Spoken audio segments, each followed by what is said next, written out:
पेट में भतीजा करिया हो जाए। ये गाना लिखा हुआ माने हमारे अखिलेश कश्यप जी का, जो कि अन्नपूर्णा फिल्म पे बहुत होली में मिल के बवाल करेंगे। एक और गाना छूटल बा कि कहां से आइल बड़ा गांव पूछता काहे पागल आइल बड़ा भाव पूछता कि बोला काहे खत जाता रे तू यूपिया तो अपना परवल के ले तारू 100 रुपया तो हमरा बैगन के दाम दे 5 रुपया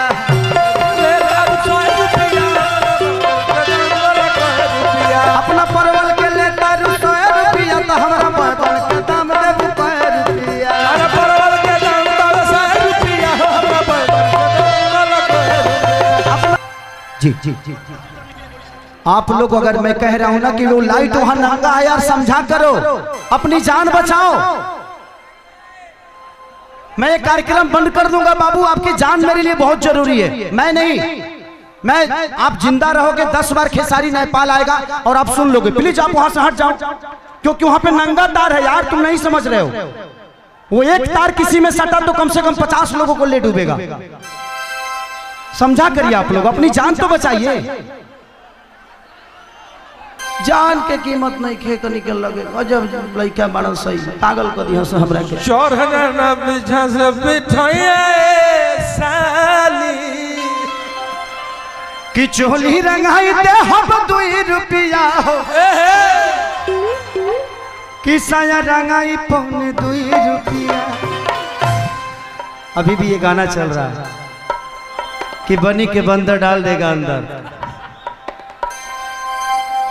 कि ओढ़ी के कमर मोर हो जा कि मन करे छोड़ दी।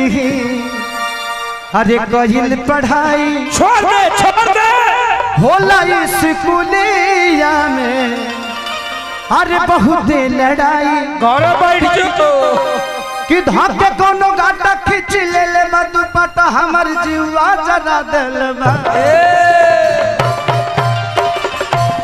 कि तोरा अखिया के अरे कजरा जा झगड़ा करा दिलवा।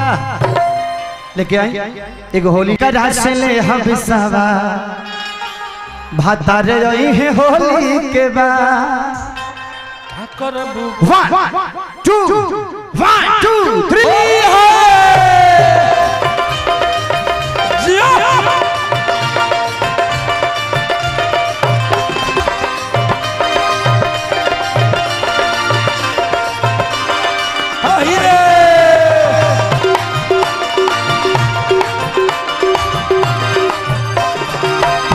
से ले हम सवार से ले हम सवार भतारी आई है होली के कैसे रहब फगुआ पल पल तयारे लैया भतारी आई है होली के बाद।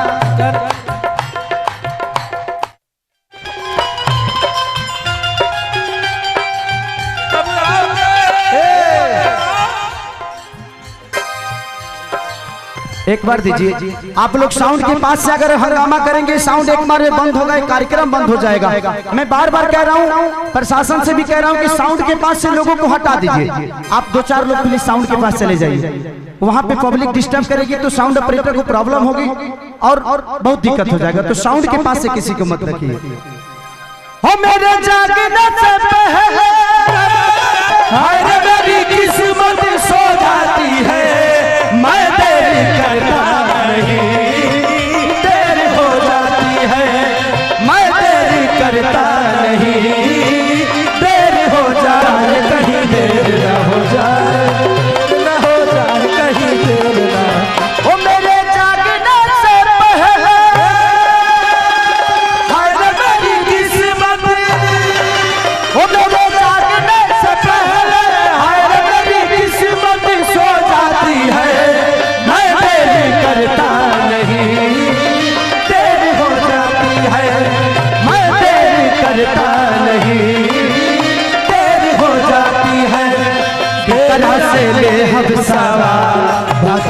रही है होली के बाद। का करबू और एतिया कहती है हमारी तड़पे जवानी कैसे मनवा के बहानी रोज बहे फगुना के आनी हो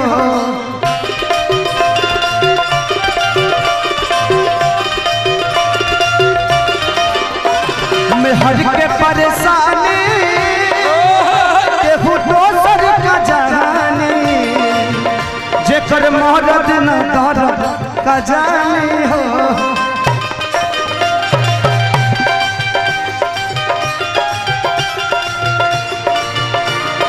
दर्द का जानी हो के डाली फसल में खा पंकज डले हैं के डाली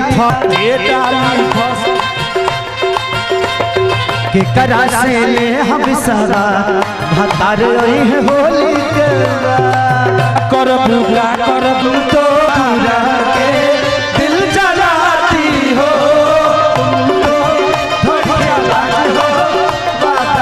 भूल जाती हो के करा से ले हम सारा भतार रही है होली के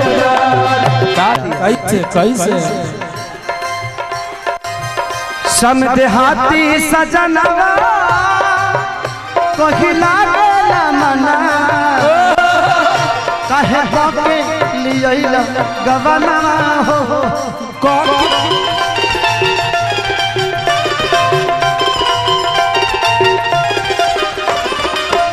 समदेहाती सजनवा कहिला गेला मना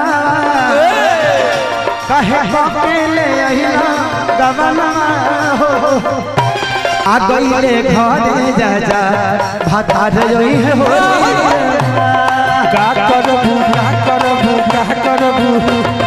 के तरह से ले हम सब भतार रही है होली के